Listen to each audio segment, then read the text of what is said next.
Әнғам сүресі. Рахман, әрі аса рақымды Алланың атымен бастаймын. Барша мадақ, шүкіршілік атауы күллі аспан әлемі мен жерді жаратқан, тас қараңғы түнектер мен жарық нұрды жоқтан бар еткен Аллаға тән. Соған қарамастан көпірлік қылғандар Раббыларына өзгелерді, яғни пұттарды, ай жұлдызды тіпті өздері секілді ет пен сүйектен жаралған кей адамдарды тең тұтады. Ол сендерді балшықтан жаратты. Содан кейін сендерге өлшеулі ғұмыр берді. Сондай-ақ оның дәргейінде жалпы ғалам мен ондағы әрбір жаратылыстың, әр қауымның, әр пенденің һәм әр оқиғаның басы мен соңы бар екенін көрсететін әу бастан белгіленген, әсте өзгермейтін, өлшеулі мерзім бар. Алайда сендер осынау ақиқатты көріп, біліп тұрып, Алланың құдіретіне және ақиретке шәк келтірудесіңдер. Ол күллі аспан әлемінде де, жерде де, құдіреті мен билігі шексіз, жалғыз Алла. Ол сендердің құпия сырларыңды да, жария істеріңді де, сондай-ақ жақсы жаман, адал арам, не тауып, не істеп, не қойып жүргендеріңнің бәрін жақсы біледі. Соған қарамастан, оларға Раббыларыңның аяттарынан қандай да бір аят, яғни уахи жолмен келсе болды, еш ойланбастан одан сырт айналады. Оларға ақиқаттың нақ өзі, Құран түрінде келгенде, оған да сенбестік танытты. Һәм ондағы ақиқаттарды, ескертулерді әрі ақиретке қатысты ғайыптан хабарларды мазаққа айналдырды. Әрине, уақыты келгенде олар нені мазаққа айналдырғанын әлі-ақ білетін болады. Олар өздерінен бұрын қаншама ұрпақтың, қаншама қауымның көзін жойғанымызды көріп ойланбай ма? Біз кезінде оларға жер бетінде мықты жағдай жасап, сендерге нәсіп етпеген мүмкіндіктерді нәсіп еттік. Көктен берекелі, мол жауын жаудырдық. Сондай-ақ, аяқтарының астынан өзендер ағыздық. Алайда, ақырында істеген күнәлары себепті, олардың көзін жойдық та, арттарынан басқа ұрпақ, басқа қауымдарды жараттық. Уа Мұхаммед, егер саған Құранды уахи арқылы түсірмей-ақ, бірден көктен қағазға жазылған дайын кітап етіп түсірсек, һәм олар соны көзбен көріп қана қоймай, қолмен ұстап көрсе де, бәрібір әлгі көпірлікте қасарысқандар, бұл нағыз сиқыр, одан басқа түкті еместер еді. Сондай-ақ олар оған пайғамбар екенін растайтын, әрі жәрдемші болатын бір періште де түсірілсе болмас па еді десті. Егер оларға пайғамбарға қоса Лут қауымына түсірілгендей көктен періште түсірсек, онда әрине іс бітер еді. Яғни, ақиқатты көріп тұрып, иман келтірмегендіктен шаруалары бітер еді. Сөйтіп, өздеріне титтей де мұрсат берілместен, бастарына қиямет орнар еді. Егер ол пайғамбарды періште етіп, періште пайғамбар жіберер болсақ, онда солардың арасында өмір сүріп, оларға жолбасшы ретінде үлгі өнеге көрсетуі тиіс болғандықтан, оны да ер адам бейнесінде жіберер едік те, өздерінде ет пен сүйектен жаралған адам пайғамбар мәселесінде қалай күмәнға бой алдырса, періште пайғамбарға қатысты да дәл солай күмәнға бой алдыртар еді. Уа Мұхаммед, шүбәсіз өзіңнен бұрында қаншама пайғамбар өз қауымы тарапынан тәлкекке ұшырады. Алайда олар келекей етіп, мазаққа айналдырған хақ азап, түбінде өздеріне жан-жақтан құрсау салып, өздерінің түбіне жетті. Уа Мұхаммед, оларға жер бетін шарлап, пайғамбарларды һәм солар арқылы жеткен ақиқаттарды өтірік деп, жалғанға шығарғандардың ақыры не болғанын өз көздеріңмен көріңдер деп айт. Сондай-ақ оларға күллі аспан әлеміндегі мен жердегінің бәрі кімге тиесілі? Әлбетте, Аллаға тиесілі деп айт. Ол рақымдылық танытуды өзіне лайық қасиет һәм өзінің басты ұстанымы қылды. Сол себепті ол осынау шексіз рахымын толықтай паш ету үшін, шүбәсіз орнайтын қиямет күні барлығыңды бір жерге, яғни ғарасат майданына жинайды. Алла берген ақылды һәм иман келтіріп, ақиқатқа жету үшін бойларына дарытқан көптеген қабілеттер мен нәзік сезімдерді зая етіп, өз-өздерін зиянға ұшыратқандар бар ғой. Міне солар әсте иман келтірмейді. Түн мен күндізді паналаған барлық нәрсе бір Аллаға тиесілі. Ол Сәмиғ, бәрін естуші, һәм Алим, бәрін білетін шексіз ілім иесі. Уа Мұхаммед, оларға былай деп айт: сонда мен күллі аспан әлемі мен жердің жаратушысы, тіршілік иелерінің бәріне қорек беретін, өзі ешқандай қорекке мұқтаж болмаған Алладан өзгені қамқор дос тұтпақпын ба? Былай деп айт: шүбәсіз маған бір Аллаға иман келтіріп, жан тәнімен мойын сұнғандардың алды бол деп бұйырылды. Сондай-ақ маған мүшріктердің қатарына қосылушы болма деп бұйырылды. Сондай-ақ, егер Раббыма қарсы келіп асы болсам, алапат күннің азабынан қорқамын деп айт. Кімде-кім сол күні азаптан аулаға кетілсе, шүбәсіз Алла оған мейірімін төккені. Айқын жетістік, жан төзгісіз азаптан құтылу деген міне осы.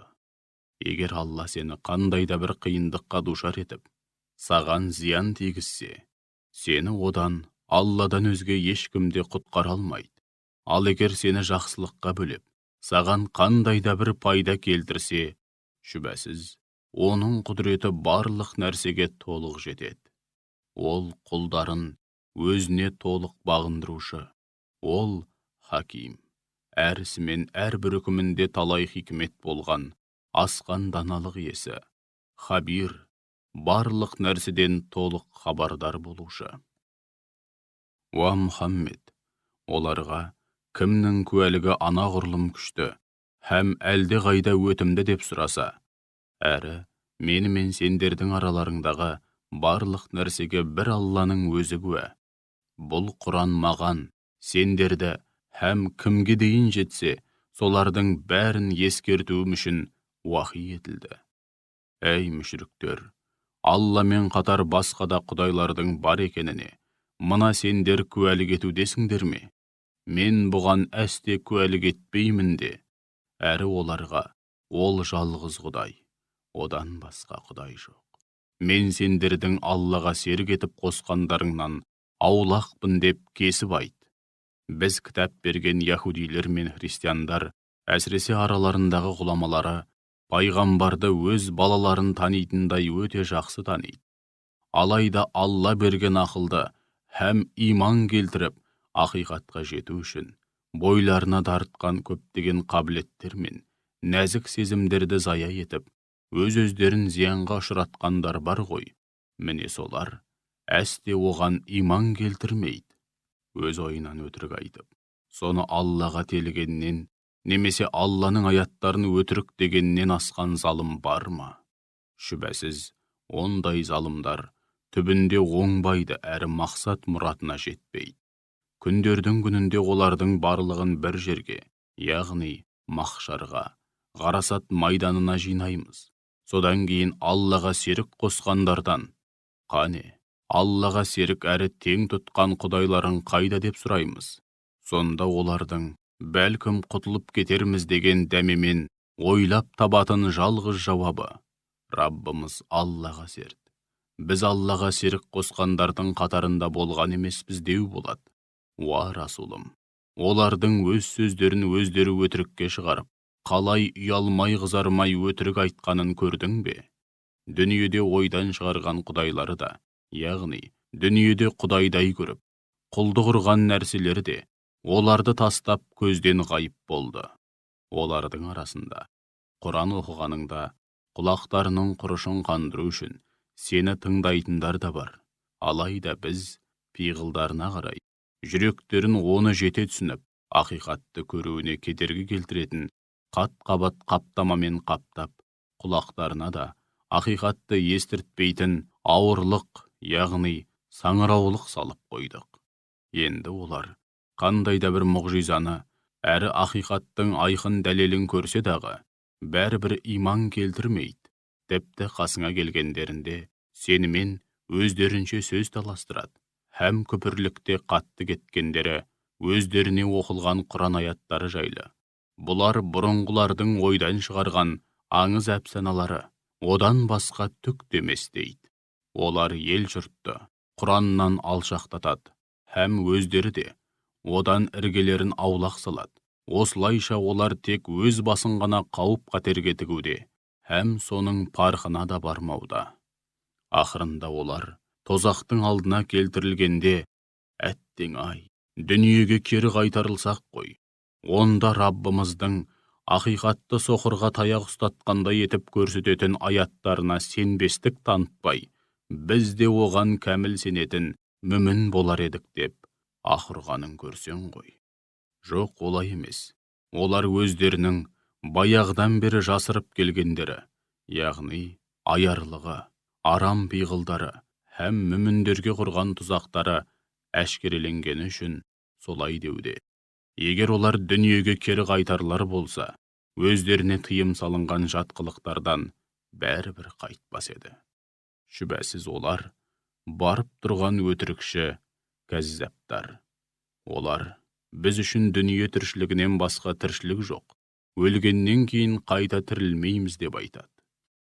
Олардың Раббыларыңның алдына келтіріліп, тікесінен тік тұрғызылғандағы сұрқын көрсең ғой, сонда Хақ Тағала оларға өлгеннен кейін қайта тірілетіндіктерің рас бекен дейді.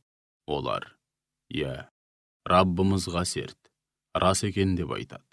Хақ Тағала ендеше өмір бойы күпірлік қылғандарың үшін өздеріңе лайық азапты тартыңдар деп бұйырады. Күндердің күнінде Алламен қауышатындығына сенбегендер расында да үлкен зиянға ұшырады. Олар Алламен қауышпай тұрып, қиямет қайым бастарына аяқ астынан орнағанда өз қолымен істеген күнәләрін арқылаған күйде, қабәт деген ай, басымызға мұндай күн туат деп ойламаған едік. Дүниеде істеген күнәләріміз үшін өзімізге де обал жоқ деп ақырып, опық жейді. Шынында да олардың арқалаған күнәләрі қандай жаман еді. Дүние тіршілігі құр ойын күлкімен уақытша сауық сайран ғана. Ал Аллаға лайықты түрде тағзым етіп, оған қарсы келуден барынша сақтанатын тақуа жандар үшін ақирет тұрағы, яғни ақирет мекені әлде қайда қайырлы болмақ. Ендеше сәл де болса ақылға салып, ойланбайсыңдар ма? Уа Мұхаммед, олардың айтқандарының, айтқан өтіріктермен жапқан жалаларыңның жаныңа батып, көңіліңе қаяу түсіретінін әлбетте жақсы білеміз. Шындығында олар сенің өзіңді өтірікші санамайды. Алайда ол залымдар біліп тұрып, Алланың аяттарына сенбейді. Олардың бұл қылығын көңілің алма. Шүбәсіз сенің алдыңда да талай пайғамбарға өтірікші деген жала жабылды.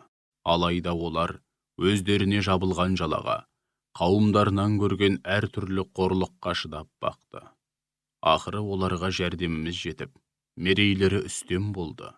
Алланың сөзін, үкімін, уәдесін, пәрменін ешкімде өзгерте алмайды. Расында, саған да бұрынғы пайғамбарлардың басынан өткен ғибратты оқиғалардың бір парасы келіп жетті. Егер олардың ақиқаттан сырт айналғаны жаныңа қатты батып, оларға дағуаңды мойындату мақсатында өзіңнен талап еткен мұғжизаларын көрсету үшін жердің шыңырау түбіне дейін бойлайтын өткел, немесе көкке шығаратын сатының болғанын қаласаң, онда біліп қой. Егер Алла қаласа шүбәсіз, олардың барлығын бір ғана мұғжизамен жаппай тура жолға салар еді. Ендеше сен осынау ақиқатты білмейтін надандардың қатарына қосылма. Анығында, естейтіндер ғана шақыруға құлақ асады. Ал өлілерге келсек, Алла оларды қабірде қайта тірілтеді. Содан кейін бірі қалмай Аллаға қайтарылады. Кәпірлер, оған Раббысынан біз талап еткендей өзгеше мұғжиза түсірілсе қайтет дейді. Оларға, шүбәсіз, Алла қандай мұғжизаны болса да түсіруге құдіретті де, алайда олардың көбі мұғжизаның, пайғамбарлықтың һәм ондағы хикметтің және мақсаттың не екенін білмейді. Алла елшісінен мұғжиза көрсетуін талап етіп жүргендер бір сәтке болса да жан-жақтарына зер салып қарамай ма екен? Жер басып жүрген жан-жануарлардың, қос қанатымен самғап ұшқан құстардың түр-түрі, өздерің сияқты қоғам болып топтасып тіршілік ететін, әр қайсысының өзіне тән өмір салты болған, өз алдына бірер үмбет болып табылады. Біз кітапта, яғни күллі жаратылыс атаулының тағдыры жазылған ләухіл махфузда еш нәрсені қалыс қалдырмадық. Титтейді ағаттыққа жол бермедік. Кейін сол тіршілік иелерінің барлығы өлгеннен кейін қайта тіріліп, Раббыларының дәргейіне жиналады. Ақиқатты тайға таңба басқандай етіп көрсететін мұншама дәлел мен уақи арқылы түсірген аяттарымызға сенбегендер, шынында тас түнекте қалған, ақиқатты естімейтін саңыраулар әрі мылқаулар. Алла қалағанын адастырады, қалағанын тура жолға салады. Уа Мұхаммед, оларға қане айтыңдаршы, егер Алланың жазасына ұшырасаңдар, немесе бастарыңа қиямет қайым орнаса, Алладан өзгеге жалбарынасыңдар ма? Егер шыншыл болсаңдар, қане, осыған жауап беріңдер деп айт. Жоқ, басқаға емес, бір өзіне ғана жалбарынасыңдар. Ол қаласа, дұға етулеріңе себеп болған қиындықты жояды, һәм сол уақытқа дейін оған серік етіп қосқан өзге жалған құдайларыңды ұмытасыңдар. Ант етеміз, сенен бұрын да көптеген үмбеттерге пайғамбарлар жібердік. Алайда олар пайғамбарларға құлақ аспады. Сонда күнәларынан арылу үшін алдымызда бас иіп, жалынып жалбарынсын, сөйтіп қайтадан хақ жолға түссін деп, оларды жоқшылыққа, адам айтқысыз қиындықтарға душар қылып жазаладық. Олар ең болмаса, азабымызға душар болғанда жалынып жалбарынса ғой, бірақ олардың жүрегі тас болып қатып қалған, һәм шайтан оларға істеп жүрген күнәләрін безендіріп өздеріне сондай жағымды, сондай керемет іс етіп көрсетті. Өздеріне айтылған насихатты елемей, ескермей, ұмыт қалдырғандарында олар үшін барлық нәрсенің, бар ләззат пен нығметтің есігін айқара аштық. Өздеріне берілген ағыл-тегіл нығметке қуанып, соның қызығына батып жатқан шақта, оларды аяқ астынан бас салып, азапқа ұшыраттық. Сөйтіп, бір пәсте үміттері үзілді. Міне осылайша, өзіне де, өзгеге де қиянат жасаудан қайтпаған залым қауымның тұқымы тұздай құрыды. Күллі әлемнің Раббысы, Аллаға сансыз мадақ, һәм сансыз шүкір. Уа Мұхаммед, оларға қане айтыңдаршы, егер Алла сендерді есту, көру қабілетінен айырса, жүректеріңді де мөрлеп тастаса, оларды сендерге Алладан басқа қандай құдай қайтарып бере алады деп айт. Көрдің бе, аяттарды, иман ақиқатына қатысты дәлелдерді қалай әр қырынан һәм жан-жақты баяндаудамыз. Алайда олар сонда да теріс айналуда. Уа Мұхаммед, оларға қане айтыңдаршы, Алланың азабы бастарыңа аяқ астынан келсе де, ашықтан ашық келсе де, есіл-дерті қиянат жасау болған залым қауымнан басқасы құрыйды ма? Әлде өздеріңе де, өзгеге де қиянат жасаудан тыйылмайтын сендер құрыйсыңдар ма деп айт. Біз пайғамбарларды тек сүйіншілеуші һәм ескертуші ретінде ғана жібереміз. Ендеше кімде-кім иман келтіріп, өз-өзін, яғни сөзі мен ісін түзесе, ондай жандар үшін әсіресе ақиретте ешқандай қорқыныш жоқ. Һәм олар әсте жабықпайды. Ал ақиқатты көрсететін дәлелдеріміз бен уақи арқылы түсірілген Аяттарымызды мойындамағандарға келсек, олар ашықтан ашық күнәға батып, азғындыққа салынғаны үшін азапқа душар болады. Уа Мұхаммед, оларға мен сендерге Алланың қазыналары менің қолымда демеймін, һәм ғайыпты білмеймін, немесе мен періштемін деп те айтпаймын. Маған уахи жолымен не келсе, соны ғана басшылыққа аламын де. Сондай-ақ оларға көрсоқыр мен көретін адам тең бе, өздерің сәл де болса ойланбайсыңдар ма деп айт. Раббыларыңның дәргейіне жиналып, жауапқа тартылудан қорқатындарға Құран мен ескерту жаса. Раббыларының алдына барғанда, оларға Алладан басқа қол ұшын беретін бірде-бір жанашыр доста, арашалап алар шапағатшы да болмайды. Бәлкім олар сонда Аллаға серік қосудан һәм қарсы келуден тиісінше сақтанар. Раббыларының жамалы мен разылығына бөленуді ғана тілеп, ертелі-кеш жалбарынып дұға ететін, яғни қарапайым, ғаріп мүміндерді мүшріктер айтты екен деп қасыңнан қума. Олар өз істеріне өздері жауап береді. Сен олар үшін жауапқа тартылмайсың, олар да сен үшін жауапқа тартылмайды. Ендеше оларды қасыңнан қума, әйтпесе залымдардың қатарына қосыласың. Біз осылайша адамдарды бір-бірімен сынаймыз, яғни мансап, шен-шек пен нәсіл, ата-тек пен байлықты артық көргендер қоғамдағы қарапайым мүміндер жайлы Алла тағаланың арамыздан басқа ешкімді таппағандай жарылқап, жақсылығына бөлегені солар болды ма деп айтады. Дегенмен Алла бүкіл нығметтердің бір Алладан келетінін біліп, өзіне лайықты түрде шүкіршілік ететін, һәм нығметіне бөленуге лайықты құлдарын бәрінен жақсы біледі емес пе? Аяттарымызға иман келтіргендер алдыңа келген кезде, сәләмун алейкум, сендерге бейбітшілік, есендік тілеймін деп айт.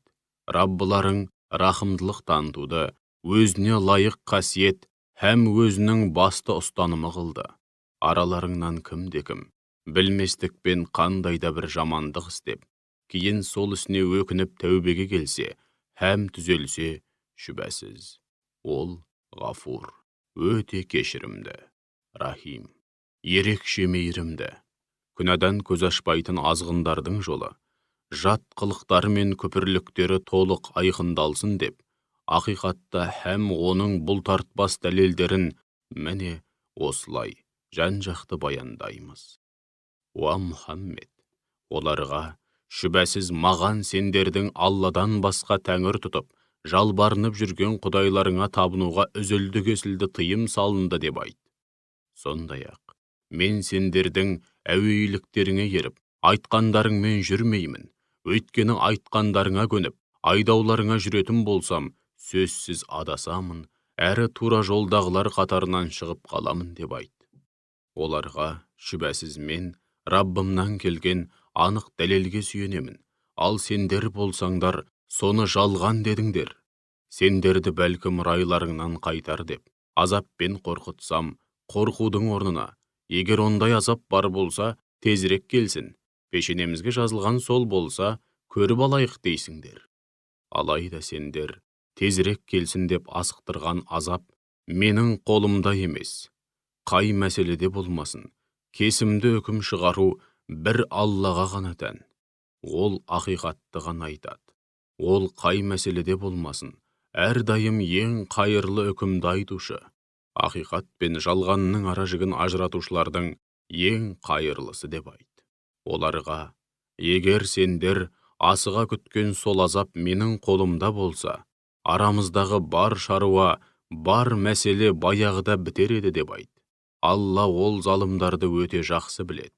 Бейне бір тылсым қазына болған ғайыптың кілттері оның жанында. Оларды одан өзге ешкім білмейді. Ол құрлықта, һәм теңізде не бар, не жоқ бәрін біледі. Оған тіпті бұтағынан үзіліп түскен бір тал жапырақтың да жайы мәлім. Жердің тасқараңғы қойнауындағы бір тал дәнек болсын, тіпті дымқыл, немесе құрғақ болғанның бәрі де ап-айқын кітапта, Алланың шексіз іліміне сүйенген тағдыр кітабында жазылған. Ол сендерді түнде, кіші өлім болған, ұйқыға жатқызып уақытша өлтіреді. Һәм күндіз не істеп не қойғандарыңның бәрін біліп тұрады. Кейін сендерді ұйқыларыңнан оятып қайта тірілтеді. Сөйтіп, мерзімді күн, межелі нысана көрініс бергенше, осылайша жалғаса береді. Содан кейін, ақыр соңында бәрің Аллаға қайтасыңдар. Содан кейін ол, сендерді не істеп не қойғандарыңнан толық хабардар етеді. Ол құлдарын бір өзі билеп үкімін жүргізуші, сендерге бақылаушы, һәм қорған ретінде әрі барлық істеріңді жазып отыратын періштелер тағайындап жібереді. Қайсы біріңнің болмасын, ажалы келгенде, періште елшілеріміз оның жанын алады. Олар өз міндетін бірде-бір нәрсені қалт жібермей, мүлтіксіз орындайды. Содан кейін олар, яғни қайтыс болғандар, шынайы егелері Аллаға қайтарылады. Біліп қойыңдар, билік айтып үкім шығару бір Аллаға тиесілі. Ол жауапқа тартуда өте жылдам. Уа Мұхаммед, оларға былай деп айт: сендерді құрлықтың һәм теңіздің тас қараңғы түнектерінен бастарыңа қауіп-қатер төнгенде кім құтқарады, кім сақтайды? Әдетте, бастарыңа тақыр таянғанда, оған кейде дауыстап, кейде іштей жалбарынып дұға етесіңдер. Һәм егер Алла бізді осы қиын жағдайдан құтқарса, шүбәсіз шүкіршілік ететіндердің қатарында боламыз дейсіңдер. Оларға сендерді сол жағдайдан һәм барлық қиындықтардан құтқаратын да, бәле жаладан сақтайтын да бір Алла. Алайда сендер содан кейін шүкіршілік білдірудің орнына Аллаға қайтадан серік қосасыңдар деп айт. Сондай-ақ оларға оның төбелеріңнен де, аяқтарыңның астынан да азап жіберуге немесе сендерді жік-жікке бөліп, біріңді біріңе айдап салып, біріңнің жұдырығын біріңе жеткізуге толық құдіретті деп айт. Қарашы, солар жақсылап түсінсін деп, аяттарымызды иман ақиқатын тайға таңба басқанда етіп көрсететін дәлелдерді қалай әр қырынан һәм жан-жақты баяндаудамыз. Алайда қауымың оны, яғни Құранды, ақиқатқа тұнып тұрса да, жалған деп сенбеді. Ендеше оларға, мен сендер үшін жауап беретін кепілшілерің емеспін деп айт. Айтылған әрбір хабардың жүзеге асатын кесімді мерзімі бар. Уақыты келгенде әлі-ақ көресіңдер. Аяттарымыз жайлы, мазақ пен кекесінге толы, алып қашпа әңгіме айтып отырғандарды көрсең, олар басқа әңгімеге көшпейінше, олардан іргеңді аулақ сал. Егер шайтан саған мұны ұмыттырса, есіңе түсер түспес ол жерден кетіп қал. Залым қауыммен бірге бір сәтте отырма. Аллаға тиісінше тағзым етіп, оған қарсы келуден барынша сақтанатын тақуа жандар имансыздардың есебіндегі күнәлі істер үшін жауап бермейді. Алайда олардың міндеті, бәлкім, Алланың ақиреттегі адам айтқысыз азабынан қорқып, тәубесіне келер деп, имансыздарға насихат айтуы. Уа Мұхаммед, өз дінін ойыншық көріп, ойын күлкіге айналдырып, дүниедегі қу тіршілікке алданғандармен әуре болма. Сен тек ешкім Аллаға серік қосусында кешірілмес күнәға батып, құрдымға кетпес үшін Құран мен уағыз насихат айт. Әрбір жан өзінің Алладан басқа, бірде-бір жан ашыр досы да, арашалап алар, қамқоршысы да жоқ екенін білсін. Ақиретте күнәһар адам азаптан құтылу үшін күнәсінің өтеуі ретінде қанша жерден пидия берсе де, одан қабыл алынбайды. Істеген күнәләрінің кесірінен жақсылық атаулының бәрінен махрұм қалып, құрдымға кеткендер, міне солар. Көпірлікте табандаған үшін, олардың сыбағасы өзектерін өртейтін қайнақ, сусын мен жан төзгісіз азап болмақ.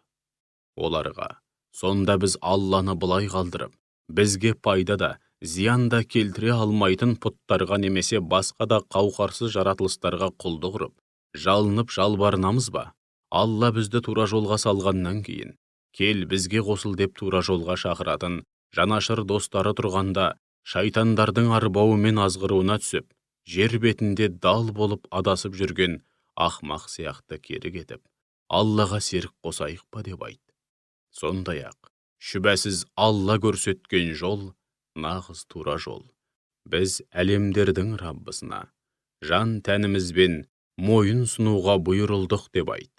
Сонымен қатар, бізге намазды кемеліне жеткізіп, үзбей, әрі уақытлы оқыңдар, және Аллаға қарсы келуден сақтанып, тақуалық аясында өмір сүріңдер деп те бұйырылды.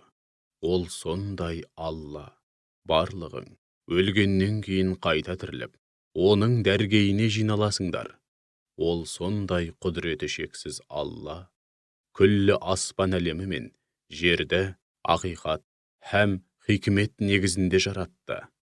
Ол бол дегенде, не нәрсе болса да бірден бола қалады. Оның бол деген пәрмені сияқты әрбір сөзі де ақиқат. Сур үрленетін күні де күллі болмыс һәм бар билік бір өзінің қолында болады.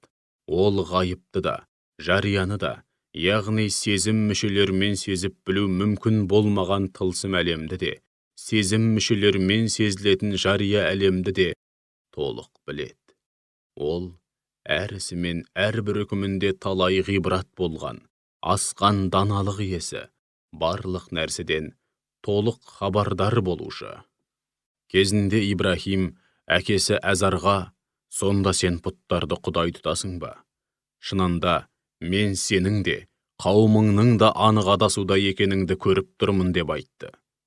Міне осылайша Ибрахимге Аллаға серік қосуды өте жаман іс етіп көрсеткеніміздей, иманда кемелдікке жету үшін күллі аспан әлемі мен жердегі ұлы ақиқатты, яғни жеті қат аспан мен жерді һәм екеуінің ішіндегі бар жаратылысты қалай уысымызда ұстап, билеп тұрғанымызды һәм онда қандай мінсіз жүйе қалыптастырғанымызды көрсеттік.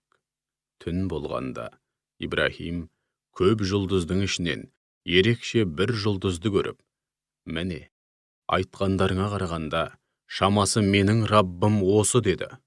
Алайда жұлдыз сөніп, көзден ғайып болғанда, ол мен сөніп, ғайып болатындарды ұнатпаймын деп айтты. Басқа бір түні толған айды көргенде, міне, айтқандарыңа қарағанда, менің Раббым осы болар деді. Ол да сөніп, көзден ғайып болғанда, егер мені Раббымның өзі тура жолға салмаса, шүбәсіз, адасқандардың бірі болар едім деп айтты. Басқа бір күні, шығып келе жатқан күнді көріп, бірден, айтқандарыңа қарағанда, менің Раббым осы шығар, бұл бәрінен де зор екен деді. Кейін ол да батып, көзден ғайып болғанда, уа қауымым, мен сендердің Аллаға серік етіп қосқандарыңнан, яғни жұлдызға, айға, күнге, пұттарға және сол сияқты басқа да жаратылыс атаулыға табынудан аулақпын деді. Шынында да, мен жалған діндердің бәрінен сырт айналып, жүзімді күллі аспан әлемі мен жердің жалғыз жаратушысы Аллаға қараттым. Мен сендер сияқты мүшрик емеспін деді. Сол кезде қауымы Ибрахиммен сөз таластыра бастады. Сонда ол қауымына, сендер менімен, мені тура жолға салған Алла жайлы сөз таластырмақсыңдар ма? Мен сендердің Аллаға серік етіп қосқандарыңнан қорықпаймын. Қайткен күнде де Алланың қалағаны болады. Алланың маңдайыма жазғанын көрем. Раббым шексіз ілімімен барлық нәрсені толық қамтыған. Сәлде болса ойланып, ғибрат алмайсыңдар ма? Алла сендерге Құдай екендігіне қатысты бірде-бір дәлел түсірмеген нәрселерді оған серік етіп қосудан қорықпасаңдар, мен сендердің Аллаға серік етіп қосқандарыңнан не үшін қорқуым керек? Егер ілімнен нәсіптерің болса, қане айтыңдаршы, Бұл екі тараптың қайсысы өзін қауіпсіздікте сезінуге әлде қайда лайық деп айтты. Иман келтірген һәм сол иманына Аллаға серік қосусында ең үлкен зұлымдықты, яғни кешірілмес күнәні араластырмағандар бар ғой. Міне солар өздерін қауіпсіздікте сезінуге әлде қайда лайық. Тура жолда болғандар да солар.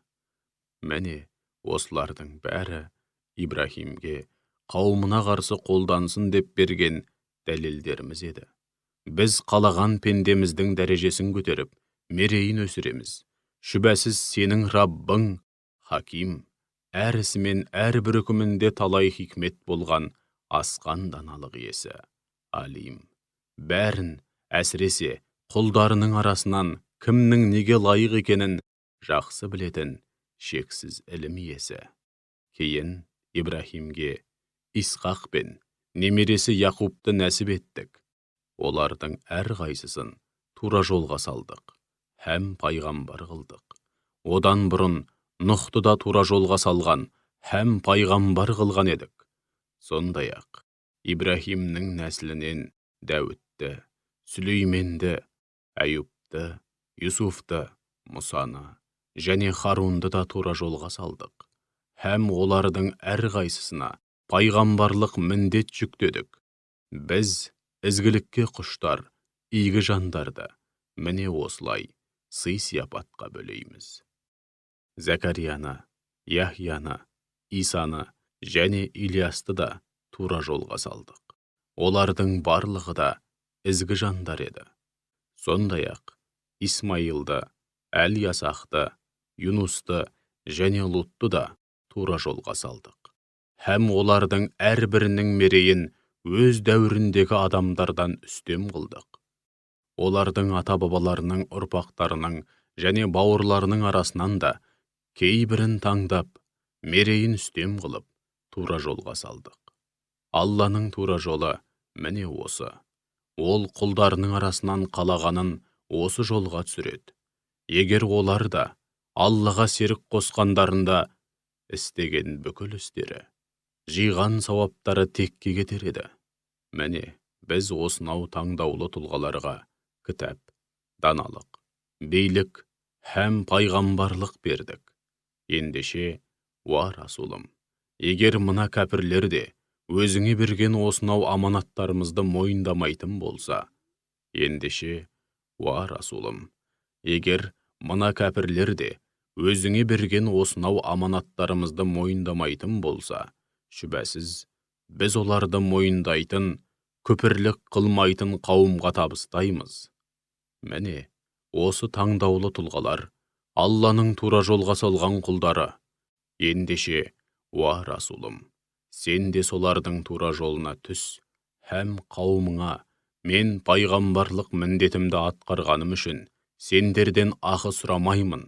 Бұл кітапты үгіттеуімнің жалғыз себебі оның күллі әлемге, яғни ақыл есі бар бүкіл жаратылысқа ескерту һәм насихат болғандығы деп айт. Кейбір яһудейлер Алла ешкімге еш нәрседе түсірген жоқ деп айту арқылы өздерінің Алланы лайықты түрде танида, бағалай да алмағандығын көрсетті. Уа Мұхаммед, ендеше оларға былай деп айт. Олай болса, Мұсаның адамдар үшін нұр және тура жолға бастайтын жолбасшы ретінде әкелгенін, алайда сендердің жеке-жеке парақтарға көшіріп алып, бір бөлігін көрсетіп, басым бөлігін жасырып қойған, һәм сендерге өздерің де, ата-бабаларың да білмейтін нәрселерді үйреткен кітапты кім түсірді? Әлбетте, Алла түсірді деп айт. Содан кейін оларды жайына қоя бер. Өздері бойлаған батпаққа, яғни жалғанға белшесінен батып, ойнап күліп жүре берсін. Біз түсірген мына Құранда тұнып тұрған берекет, өзінен бұрынғы иләһи кітаптарды растаушы. Сондай-ақ, шаһарлардың анасы Мекке халқын және соның айналасындағы ел жұртты ескертуің үшін түсірген кітабымыз. Ахиретке иланатындар оған да иланады, һәм намаздарын қаза қылмай уақытылы оқиды. өз ойынан өтірік айтып, сол өтірікті Аллаға телегеннен, яғни Алла еш нәрсе түсірген жоқ деп өтірік айтқаннан, немесе өзіне ешқандай уахи келмесе де, маған да уахи келді дегеннен, яки Алланың түсіргенін мен де түсіре аламын деп, бөскеннен асқан залым бар ма? Уа Мұхаммед, залымдар өлім аузында жанталасып жатқанда, өлім періштелері олардың жағасына қол салып, шығарыңдар жандарыңды, Алла жайлы жалған сөз айтқандарың, оның аяттарына иман келтіруді ар көріп, тәкаппарланғандарың үшін, бүгін өздеріңді қор қылатын азапқа душар болып, сазайларыңды тартасыңдар дегенде, олардың сұрқын көрсең ғой. Қиямет күні, Хақ тағала, міне, сендерді әу баста қалай жаратқан болсақ, бүгін де алдымызға дәл солай жалаңаш күйде, өздеріңе бергеніміздің бәрін арттарыңа тастап жалғыз келдіңдер. Дүниеде жүргендеріңде Аллаға серік етіп қосқан және айтқандарыңа қарағанда, оған жақындататын, өздеріңе араша түсетін пұттарың қане? Көрінбейді ғой. Міне көрдіңдер ме? Араларыңдағы байланыс, бірінен соң бірі үзіліп, бізге араша түсет деп сенгендерің, сендерді тәрк етіп, көзден ғайып болды деп айтады. Шүбәсіз, топыраққа түскен тұқымды да, дәнді де жарып, оларды бір жағынан топырақта шірітсе, бір жағынан оларға жаңаша тіршілік сыйлау арқылы, бүкіл өсімдіктерді жарататын бір Алла. Ол өліден тіріні шығарады, һәм тіріден өліні шығарушы. Міне, шын Құдай, Алла осы. Ендеше, осынау ақиқаттар мен мұндалап тұрғанда, олардан қалай ғана сырт айналып, сағым қуып, сан қилы теріс жолдарға түсіп кете барудасыңдар. Қараңғы түнді жарып, таңды атыратын да бір Алла. Сондай-ақ түнді бел жазып, тынығуларың үшін күн мен айды, уақытты есептеулерің үшін жаратты. Міне, бұл бәрінен үстем, ұлы, һәм бәрін білетін шексіз ілім иесі. Алланың жазғаны, орнатқан заңы. Ол жұлдыздарды сендердің игіліктеріңе, құрлық пен теңіздің қараңғылығында жол тауып адаспай жүрулерің үшін жаратқан Алла.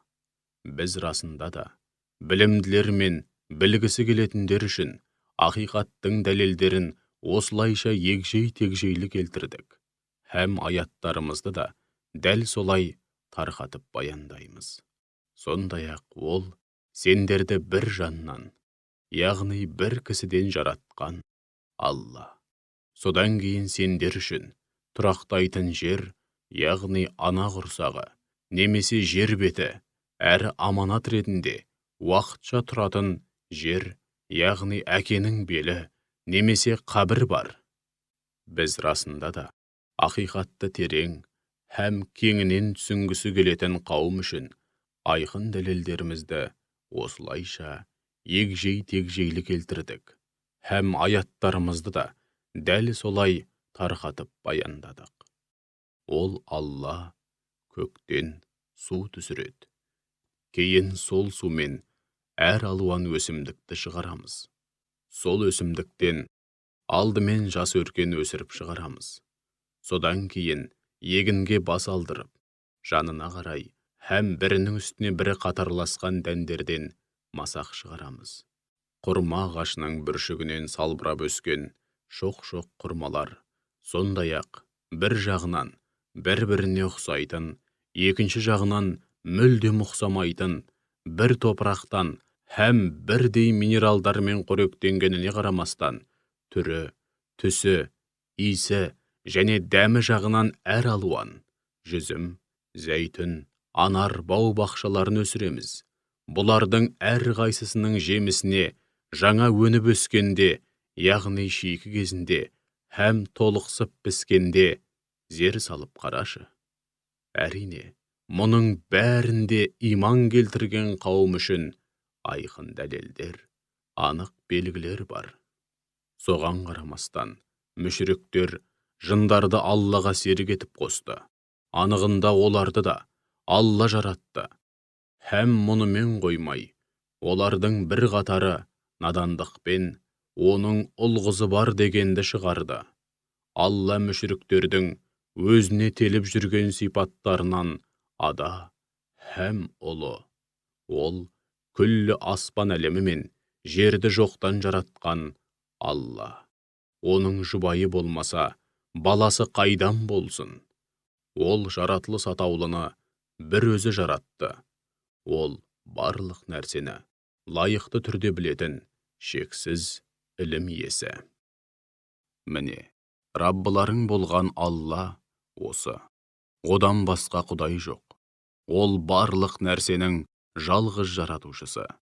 Ендеше, бір өзіне құлшылық етіңдер. Ол бәрін ретке келтіруші, барлық нәрсенің тізгінін ұстаған ұлы жаратушы. Көздердің оны көруге шамасы жетпейді. Бірақ ол барлық көздерді көріп, шексіз ілімі мен олардың барлық жай күйін біліп тұрады. Ол латиф. Ешкім көре де, сезе де алмайтын нәрселерді көріп, сезе алушы. Шексіз ілімі мен жүрек түкпірінде жатқан ең құпия сырлардың бәрін білуші һәм өте қайырымды. Хабир, бәрінен толық хабардар. Расында сендерге Раббыларыңнан ақиқатты көре алуларың үшін ап-айқын нұрлы сезімдер, жүрек көзі келді. Ендеше кім жүрек көзін ашып, маңдайындағы көзін де соған бағындыратын болса, өз пайдасына, ал кімнің көкірегі көрсоқыр болса, өз зиянына. Уа Мұхаммед, оларға мен сендердің төбелеріңнен төніп, әрдайым бақылап тұратын қорушыларың емеспін де. Міне, осылайша Құран аяттарында айқын көрініс тапқан ақиқаттың дәлелдерін әр қырынан һәм егжей-тегжейлі баяндаймыз. Нәтижесінде кәпірлер, сен бұларды біреуден оқып, үйреніп алып бізге айтып берудесің деп айтады. Алайда біз білімділер мен білгісі келетін қауым үшін Құран арқылы бар ақиқатты тарқатып, ашық баяндауды қалаймыз. Ендеше өзіңе Раббыңнан не уахи етілсе, соны басшылыққа ал. Одан басқа құдай жоқ. Мүшриктерден сырт айнал. Яғни олар не айтса айта берсін, көңілің алма, оларға аса мән берме. Егер Алла қаласа, олар оған еш нәрсені серік етіп қоспайтын еді. Олай болса, Аллаға серік қосты екен деп, олар үшін қайғырма. Біз сені оларға төбелерінен төніп, әрдайым бақылап тұратын қорушы етіп қойған жоқпыз, һәм олар үшін жауап беретін кепілшілері де емессің. Олардың Алладан басқа тәңір тұтып, жалынып жалбарынатын құдайларына тіл тигізбеңдер. Әйтпесе олар да надандықпен һәм өшпенділікпен Аллаға тіл тигізіп, шектен шығады. Міне, осылайша әр үмбетке, әр қауымға өз ісін безендіріп, сондай керемет етіп көрсетеміз. Алайда түбінде барлығы да Раббыларына, Аллаға қайтады. Сол кезде Раббылары дүниеде не істеп, не қойғандарын өздеріне түгелдей айтып береді, һәм сол үшін бәрін жауапқа тартады. Мүшриктер өздері талап еткендей, өзгеше бір мұғжиза көрсетілетін болса, оған кәміл сенетіндігін айтып, жатып кеп Алланың атымен ант су ішті. Оларға мұғжизалар бір Алланың ғана қолында деп айт. Уа мүміндер, оларға қалаған мұғжизалары көрсетілсе де, бәрібір иман етпейтіндігін білмейсіңдер ме? Олар әу баста қалай сенбеген болса, бүгінде иман етейік деген ниеттері болмағандықтан, жүректері мен көздерін ақиқатты көрмейтін һәм мүлдем сезбейтін етіп, теріс бағытқа бұрып жібереміз де, азғындап, адасқан күйде мәңгіріп жүре беруіне жол береміз. Оларға өздері сұрағандай көктен періштелерді түсірсек те, өлілер тіріліп оларға тіл қатса да, тіпті қалағандарының бәрін жиып теріп алдарына әкеліп қойсақ та, бәрібір иман келтірмейді. Тек Алла қалап, әрі оңдап, иман келтіргендерінің жөні бөлек.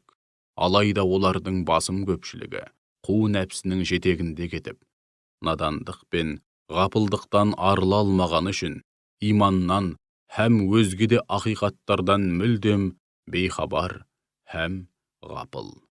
Міне, осылайша әр пайғамбарға адам мен жынның шайтандарын дұшпан етіп қарсы қойдық. Бұлар алдап, азғыру үшін бір-біріне құлаққа майдай жағатын бояма сөздерді сыбырлайды. Егер Раббың олардың ондай істерге баруына жол бермеуді қаласа, олар олай істей алмас еді. Ендеше оларды өз ойларынан шығарған жала өтіріктермен қоса қоя бер, білгендерін істей тұрсын. Сондай-ақ олар ондай құлаққа майдай жағатын бояма сөздерді ақиретке сенбейтіндердің жүрегі соның ұйығына тартылып, содан ләззат алсын, һәм істеп жүрген күнәләрін жалғастыра түссін деген есеппен айтады. Оларға, сендерге бұл кітапты ақиқат пен жалғанның аражігін ажыратып, ненің ақ, ненің қара екенін анық баяндап түсірген Алла тұрғанда, арамыздағы дау-дамайды әділ шешу үшін, Алладан өзге билік айтып, үкім шығарушыны іздейін бе деп айт. Біз кітап берген яһуди және христиан ғалымдары да, оның Раббың тарапынан ақиқаттың нақ өзі болып бірте-бірте түсірілгенін біледі. Ендеше, күмәншілдерге қосылма. Раббыңның сөзі, яғни Құрандағы бар мәліметтер мен үкімдер шындық һәм әділдік тұрғысынан кемел. Оның сөздерін, яғни күллі болмысқа, жаратылыс атаулыға, соның ішінде адамзатқа қатысты үкімдерін өзгерте алатын ешқандай күш жоқ. Ол бәрін естуші, бәрін білетін шексіз ілім иесі. Егер жер бетіндегілердің көпшілігінің сөзіне еріп, ырқына көнетін болсаң, сені Алланың ақ жолынан адастырып жібереді. Өйткені олар ілімнің емес, құр болжалдың жетегінде жүреді. Әрі тек қу нәпсінің өлшемдеріне, әуейліктер мен бас пайдаларына қарай үкім айтады. Шүбәсіз Раббың өзінің жолынан адасқандарды жақсы біледі. Сондай-ақ ол тура жолдағыларды да жақсы біледі. Егер Алланың аяттарына шынымен сенетін мүмін болсаңдар, оның аты аталып сойылған малдардың етін жей беріңдер. Алла сендерге мәжбүр болмайынша жеуді харам еткен нәрселерін ашық баяндап, егжей-тегжейлі түсіндірді. Олай болса, Алланың аты аталып сойылған адал малдың етінен неге жемейді екенсіңдер? Біліп қойыңдар. Көптеген адамдар Алладан келген хақ ілімге сүйенбестен әуейліктеріне еріп, өз ойынан үкім айтып, ел жұртты тура жолдан адастыруда. Шүбәсіз, Раббың шектен шыққандарды жақсы біледі. Ашықтан ашық жасалатын жария күнәні де, жасырын күнәні де қойыңдар. Расында, үнемі күнәға бататындар істеген күнәләрінің сазайын міндетті түрде тартады. Сондай-ақ, Алланың аты аталмай сойылған малдың етінен жемеңдер. Өйткені оны жеу, хақ жолдан таю һәм күнә болып табылады. Шүбәсіз, шайтандар өздерінің достарын, нөкерлерін сендермен күрессін деп үнемі саналарына сұмдық ойлар салып азғырады. Егер солардың айдағанына жүріп, айтқанына көнсеңдер, онда шүбәсіз, сендердің де солар сияқты мүшрік болғандарың. Кезінде тура жолда жүрмегендіктен рухани тұрғыдан өлі болған. Алайда біз жан дүниесін иманмен тірілткен және адамдар арасында адаспай жол тауып жүру үшін жарық нұр нәсіп еткен адам бейне бір қараңғы түнектерде қалып қойып, одан шыға алмай жүрген бейбақ сияқты ма? Әлбетте, ондай емес. Бірақ тас қараңғы түнектен шыға алмай жүрген кәпірлерге өздерінің істеп жүрген істері әзәзіл шайтан тарапынан безендіріліп сондай керемет іс болып көрінуде. Міне, осылайша, әр елді мекеннің көптеген бай шонжарларын ниет пиғылдарына қарай, сол жердің ең үлкен күнәһары қыламыз. Сөйтіп олар, қолдарындағы байлық пен билікті сақтап қалу үшін, мүміндерге үнемі тұзақ құрады. Анығында олар біреуге емес, өздеріне тұзақ құруда. Алайда өздері соны сезбейді. Оларға қандай да бір аят келіп жетсе, Алланың елшілеріне берілген уахи һәм пайғамбарлық сияқты бір міндет бізге де берілмейінше иман келтірмейміз дейді. Алла пайғамбарлықты кімге беретінін жақсы біледі. Күнәға белшесінен батқан азғындардың басына мүміндерге құрған тұзақтары себепті жақында Алладан қорлық һәм тым ауыр азап келеді. Алла кімді тура жолға салғысы келсе, оның көкірегін, яғни көңілін иман нұрымен нұрландырып, исламға айқар ашады. Алла кімді адастырғысы келсе, оның көкірегін бейне бір көкке көтеріліп бара жатқандай қысып, көңілін тым тар етіп, құлазытып қояды. Міне, Алла көз алдарында қаншама дәлел мен аят тұрса да, иман етпейтіндерді осылайша қиын жағдайға қалдырып, азаптайды. Раббыңның әсте өзгермейтін тура жолы міне осы. Біз сана сезімі ояу, не нәрседен болмасын ғибрат ала білетін қауым үшін тура жол мен теріс жолдың белгілерін һәм соған қатысты аяттарымызды осылайша егжей-тегжейлі баяндаймыз. Ондай жандар үшін Раббыларының дәргейінде тыныштық пен есендік мекені болған жұмақ бар. Үнемі естіп жүрген сауабы мол игілікті істер үшін Алла олардың қамқоршысы һәм шынайы досы. Күндердің күнінде Алла көпірлікте табандаған жындар мен адамдардың барлығын дәргейіне жинап алып, «Әй жын қауымы, расында сендер адамдардың көбін тура жолдан тайдырып қатарларыңа қосып алдыңдар» дейді. Сол кезде жындарға еріп, олармен дос болған адамдар: «Уа Раббымыз, біз бір-бірімізді пайдаландық, яғни әзәзіл жындар бізді азғырып рахатқа бөленсе, біз де қу дүниенің қызығына бату үшін олардың уәсуәсаларына құлақ астық. Сөйтіп, өзіңнің біз үшін тағайындаған кесімді мерзімнің соңына да келіп жеттік» дейді. Сонда Алла: «Ендеше тозақ сендердің мәңгілік мекендерің болады. Алла қалаған уақыттан бөлек барлығың мәңгі бақи тозақта қаласыңдар» дейді. Уа Мұхаммед, шүбәсіз сенің Раббың Хаким, әр ісімен, әрбір үкімінде талай хикмет болған асқан даналық иесі. Алим, бәрін білетін, шексіз ілім иесі. Аяттағы Алла қалаған уақыттан бөлек сөзінің мағынасы, кәпірлер кей уақыттарда Алланың қалауымен жалын атқан тозақтан уақытша шығарылып, қақаған қатты суыққа тасталып азапталады дегенді білдіреді. Біз осылайша залымдарды өз қолымен істеген әрі амал дәптерлеріне жазылған күнәлары себепті күнәға одан сайын бойлай түссін деп, жамандық жасауға келгенде бір-бірінен қолынан келген көмегін аямайтын дос-жаран қыламыз. Қиямет күні Алла: «Әй жындар мен адамдар, сендерге өз араларыңнан менің аяттарымды оқып түсіндіретін, осы күндеріңе қауышатындықтарыңды алдын ала айтып ескертетін елші пайғамбарлар келмеді ме?» дегенде, олар: «Өз-өзімізге қарсы куәлік етеміз. Елші пайғамбарлардың келгені рас» дейді. Дүниенің фәни тіршілігі оларды алдап соқты. Сөйтіп олар өздерінің кәпір болғандығын растап, өз-өздеріне қарсы куәлікке жүрді. Анығында Раббың халқы ақиқаттан һәм жаратқанның өздерінен не талап ететіндігінен бейхабар болған ғапыл елді мекендерді ескертуші пайғамбар жіберместен жермен жексен етіп, жойып жіберу сынды зұлымдыққа бармайды. Адамдардың әрқайсысының өз қолымен істеген жақсы жаман істеріне қарай өзіндік дәрежесі болады. Раббың олардың не істеп не қойып жүргенінен бейхабар емес.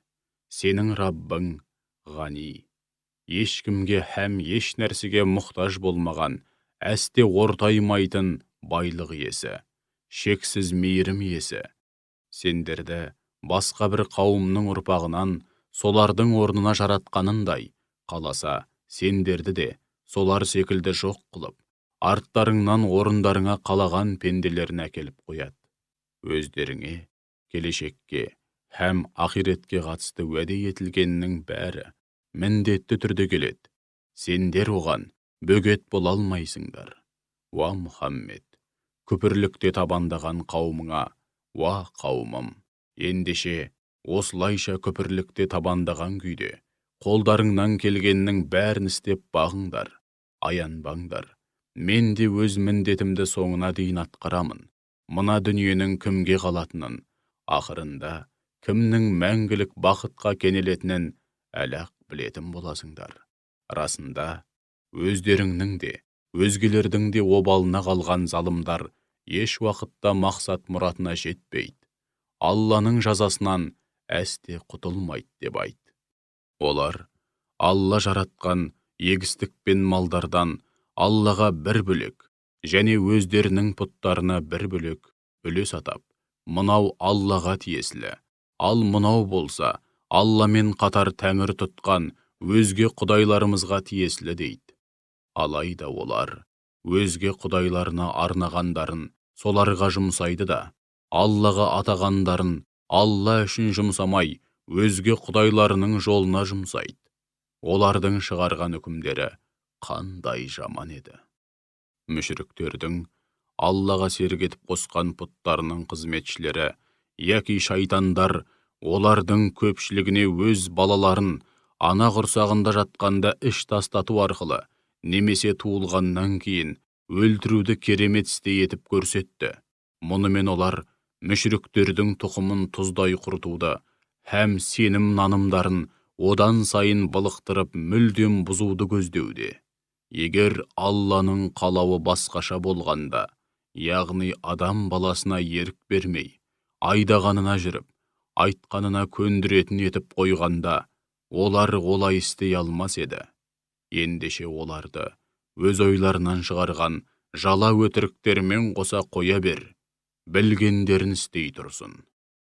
Сондай-ақ олар өздерінше мына жануарлар мен егін өнімдерін пайдалануға тыйым салынады. Одан тек біз қалаған жандар ғана жей алады дейді. Сонымен қатар, Алланың үкімі солай деп, Аллаға жала жауып, кейбір жануарларға мінуді харам етсе, енді біреулерін Алланың атын атамай бауыздап жатады. Ендеше, жала жапқандары үшін Алла олардың сазайын береді.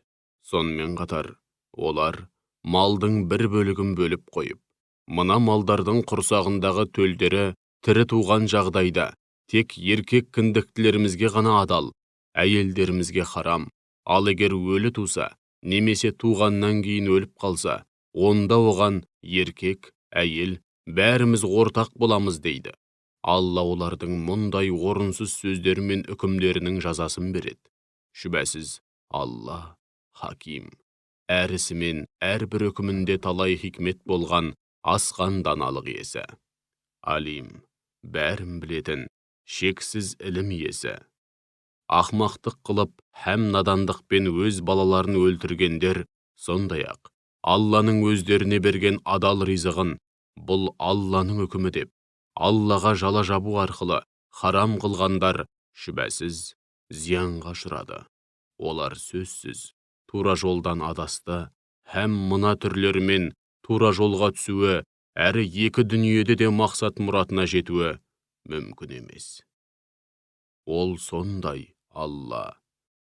Сабағы шырмалма, яғни бір нәрсеге асылған және жерге сұлатпа жүзім бақшаларын, құрмаларды, дәндері әр алуан егіндерді, һәм кейбір қасиеттері жағынан бір-біріне ұқсағанымен, бір-бірінен өзгеше зәйтүн мен анар жемістерін жаратты. Жемістері піскен кезде олардан жеңдер, жемісін жиған күні садақасын, яғни ондағы пақыр міскіндердің ақысын беріңдер. Алған өнімдеріңді орынсыз жұмсап, бей-берекет шашып, немесе дұрыстап сақтамай ысырап қылмаңдар. Өйткені Алла ысырапқорларды еш ұнатпайды.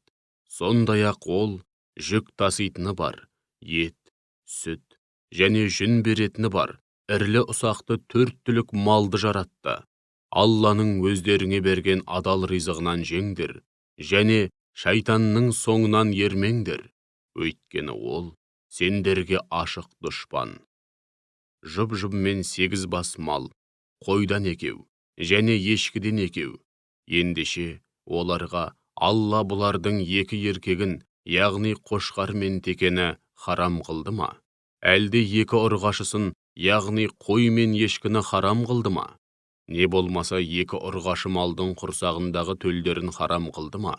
Егер бұларды Алланың үкімдері десеңдер, һәм сол сөздерің рас болса, қане соның бәрін маған нақты ілім мен дәйекке сүйене отырып баяндап беріңдерші де.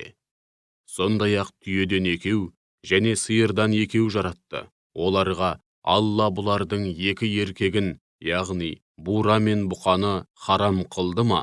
Жоқ әлде 2 ұрғашысын, яғни інген мен қашырды харам қылды ма? Не болмаса 2 ұрғашы малдың құрсағындағы төлдерін харам қылды ма? Жоқ әлде Хақ Тағала сендерге сол тыйымды салғанда, дәргейінде болып, соған куәлік етіп бедіңдер деп айт. Ешқандай ілімге сүйенбей, ел жұртты адастыру үшін, өтірік айтқаннан, әрі соны Аллаға теліп, жаратқанға жала жапқаннан асқан залым бар ма? Расында, Алла залым қауымды әсте тура жолға салмайды, һәм мақсат мұратына жеткізбейді. Ендеше оларға маған келген уахидан осы айтқандарыңның ешбірінің жегісі келген жанға харам етілгенін көрген жоқпын. Тек өлексе, ағызылған қан, доңыз еті. Өйткені доңыз арам жануар, немесе хақ жолдан тайғандықты білдіретін Алладан өзгенің атымен шалынған мал болса, оның жөні бөлек. Алайда, кім-де-кім басына аштан өлу қаупі төніп, бұлардан жеуге мәжбүр болған жағдайда, мұқтаждық шегінен, яғни жүрек жалғайтындай ғана мөлшерден асырмау һәм біреудің ақысына қол сұқпау шартымен жесе болады. Шүбәсіз, Раббың өте кешірімді, ерекше мейірімді деп айт. Яһудейлерге сиыр, қой ешкіден өзге барлық тұяқты жануарларды, сиыр мен қой ешкінің жон майы, ішек майы және сүйекке біткен майынан өзге іш майларын харам қылдық. Адал арам демей, жеп-ішіп, елдің ақсын жеп, ел жұртты Алланың жолынан қақпайлап күнәға батуда тым шектен шыққандықтан оларға осындай жаза бердік. Біз тек түзу іс істеп, шын сөз айтамыз. Уа Мұхаммед, егер олар өтірік айтасың деп сөзіңе сенбесе, оларға былай деп айт. Раббыларың шексіз мейірім иесі, сендерге кеңшілік жасайды. Күнәларың үшін бірден жазаламай, тәубеге келулеріңді күтеді. Соған қарамастан, түзелмейтін болсаңдар, онда біліп қойыңдар. Оның күнәһар қауымға төнген кәрлі азабының беті әсте қайтарылмайды. Аллаға серік қосқандар. Егер Алла қаласа, яғни егер Алланың қалауы басқаша болғанда, бізде ата-бабаларымыз да оған ешкімді еш нәрсені серік етіп қоспас едік, еш нәрсені харам қылмас едік деп сылтау айтады. Олардан бұрынғылар да сондай сылтау айтып, пайғамбарлардың сөзіне сенбей, нәтижесінде кәрлі азабымызға ұшыраған еді. Ендеше оларға өздеріңнің сүйенетін нақты ілімдерің немесе дәйектерің бар ма?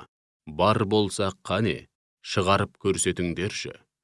Расында сендер негізсіз құрға қоймен, құр болжалдың жетегінде жүрсіңдер және қу нәпсіге еріп, әуейліктерің мен бас пайдаларыңа қарай үкім шығарып, өтірік айтудасыңдар деп айт. Оларға сендерге жақ, немесе қарсы болатын айқын әрі бұлтартпас дәлел Алланың дәлелі. Егер ол қаласа, барлығыңды мәжбүрлеп болса да тура жолға салар еді деп айт. Сондай-ақ оларға, қане, Алланың мынаны, яғни сендердің харам дегендеріңді харам еткендігіне қатысты куәлік ететін куәгерлеріңді әкеліңдерші деп айт. Егер олар жалған куәлік ететін болса, сен оларға қосылып куәлік етпе. Мұншама дәлелдеріміз бен уахи еткен аяттарымызды жалғанға шығарадың. Ақиретке сенбегендермен қоймай, Раббыларына өзгелерді тең тұтып, Серік қосатындардың әуейліктеріне еруші болма. Һәм оларға, келіңдер, Раббыларыңның сендерге не нәрселерді харам еткенін оқып, баяндап берейін. Ең алдымен, оған ешкімді және еш нәрсені серік етіп қоспаңдар. Ата-аналарыңа жақсылық жасаңдар. Кедейліктен қорқып, өз балаларыңды құрсақта жатқанда да, дүниеге келгеннен кейін де өлтірмеңдер. Сендердің де, олардың да ризығын беретін біз. Мейлі жария, мейлі жасырын болсын, арсыздық пен күнә атаулыдан аулақ жүріңдер. Сондай-ақ, Алла өз қорғауына алған, һәм өлтіруді харам еткен тірі жанды, нақақтан нақақ өлтірмеңдер. Ақылға салып ойланып, хақ дін исламды қабылдап, үкімдеріне сай өмір сүрерсіңдер деп, Алла сендерге осыларды бұйырды деп айт. Жетімнің мал мүлкіне, балиғат шағына толғанға дейін, сақтау, көбейту, немесе өзін жан-жақты жетілдіру үшін жұмсаусында жақсы ниетпен болмаса, мүлдем жоламаңдар. Өлшегенде дәл өлшеп, таразыға тартқанда дұрыс тартыңдар. Біз ешбір жанға шамасынан тыс міндет жүктемейміз. Сөйлегенде, яғни билік айтқанда, немесе куәлікке жүргенде, тіпті ең жақын туыстарыңа қарсы куәлікке жүріп, билік айтуға тура келсе де, туралықтан таймаңдар, әділ болыңдар. Аллаға берген һәм өзгелерге Алланың атымен берген уәделеріңе берік болыңдар. Жақсылап ойланып, тиісінше ғибрат алсын деп, Алла сендерге осыларды бұйырды. Менің тура жолым міне осы. Ендеше менің жолыммен жүріңдер. Өзге соқпақ сүрлеулерге түсіп кетпеңдер. Ондай теріс жолдар сендерді жік-жікке бөліп, Алланың тура жолынан тайдырып жібермесін. Күнә атаулыдан сақтанып, тақуалық аясында өмір сүрсін деп, Алла сендерге осыларды бұйырды. Кезінде игілікті істер істейтін жандарға деген нығметімізді тамамдау һәм барлық нәрсені егжей-тегжейлі баяндап түсіндіру үшін, сондай-ақ тура жолға бастайтын жолбасшы әрі рахым ретінде Мұсаға кітап, яғни Тәуратты берген едік. Біз мұны олардың күндердің күнінде Раббылармен қауышатындығына кәміл илансын деп істедік. Мына Құранда біз түсірген қасиетті мүбәрәк кітап. Ендеше екі дүниеде де Алланың мейіріміне бөлену үшін оны басшылыққа алыңдар. Һәм оған сенбей, үкімдеріне қайшы келуден барынша сақтаныңдар. Сондай-ақ, бұл кітапты сендерге хақ кітап бізден бұрынғы екі қауымға, яһудейлер мен христиандарға ғана түсті. Біз олардың оқып білгенінен бейхабар едік деп айтпауларың үшін түсірдік. Немесе, егер бізге де кітап түсірілгенде, біз оларға қарағанда әлде қайда тура жолда болар едік деп сылтау айтпауларың үшін түсірдік. Міне, сендерге де Раббыларыңнан айқын дәлел, тура жолға бастаушы һәм рахым келді. Ендеше, Алланың аяттарына сенбей, одан сырт айналғаннан асқан залым бар ма? Аяттарымыздан үнемі сырт айналатындарды сол қылықтары үшін жақында адам айтқысыз азапқа салып жазалаймыз. Олар иман етпей, нені күтуде? Жан алатын, яки азап әкелетін періштелердің түсуін бе? Жоқ әлде Раббыңның жермен жексен ететін азабының немесе күннің батыстан шығуы, тажалдың келуі сынды қиямет қайымға қатысты кейбір белгілерінің келуін күтуде ме? Раббыларыңның қиямет қайымға қатысты кейбір белгілері келген күні, бұрын соңды иман келтірмеген, немесе тек сөз жүзінде иман келтіріп, ешбір қайырлы іс істемеген адамға, сондағы иманы ешқандай да пайда бермейді. Ендеше ондайларға істеріңнің қарымын күте беріңдер, біз де күтудеміз деп айт.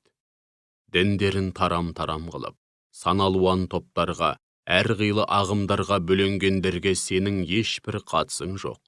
Олардың ісі Алламен болады. Күндердің күнінде Алла олардың не істеп, не қойғанын өздеріне жіпке тізіп тұрып айтып береді де, бәрін жауапқа тартады. Кім Алланың алдына бір ғана жақсылықпен келсе, оған сол жақсылығы үшін 10 есе сауап жазылады. Ал кім бір жамандықпен келсе, ол тек сол күнәсінің ғана жазасын тартады. Олардың ешбіріне титтей де әділетсіздік жасалмайды. Уа Мұхаммед, оларға: шүбәсіз, Раббым мені тура жолға, Ибрахимнің бір Алланы ғана мойындайтын, жалған сенім атаулыдан ада болған хақ дініне салды. Ол әсте мүшріктердің қатарында болған емес деп айт.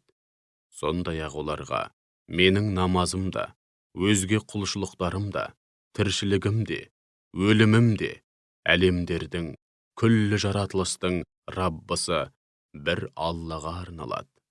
Оның теңі, серігі жоқ. Маған берілген пәрмен міне осы. Мен бір Аллаға мойын сұнған мұсылмандардың ең алғашқысымын деп айт. Оларға: ол барлық нәрсенің жалғыз Раббысы болса, Алладан басқа Раббы іздеймін бе? Әрбір жанның істеген күнәсі өзіне. Біреудің күнәсін басқа біреу арқаламайды. Түбінде барлығыңда Раббыларыңа қайтасыңдар. Сонда ол сендерге өзара келсе алмай, таласып тартысқан мәселелеріңнің ақ қарасын ажыратып, бәрін айтып береді деп айт. Ол сендерді жер бетінің, оны көркейтетін, онда Алланың үкімі, орнатқан заңы бойынша өмір сүріп, ондағы өзге жаратылыстарды меңгеретін халифалары қылды. Және сендерді берген нығметтері арқылы сынау үшін байлық, мансап, күш-қуат, ақыл-ой тұрғысынан біріңді біріңнен түрлі дәрежеде үстем етті. Шүбәсіз, Раббың уақыты келгенде өте жылдам жазалаушы. Сондай-ақ ол ғафур, тәубеге келгендер үшін өте кешірімді. Рахим, әсіресе тәубе етіп, өзіне бет бұрған құлдарына ерекше мейірімді.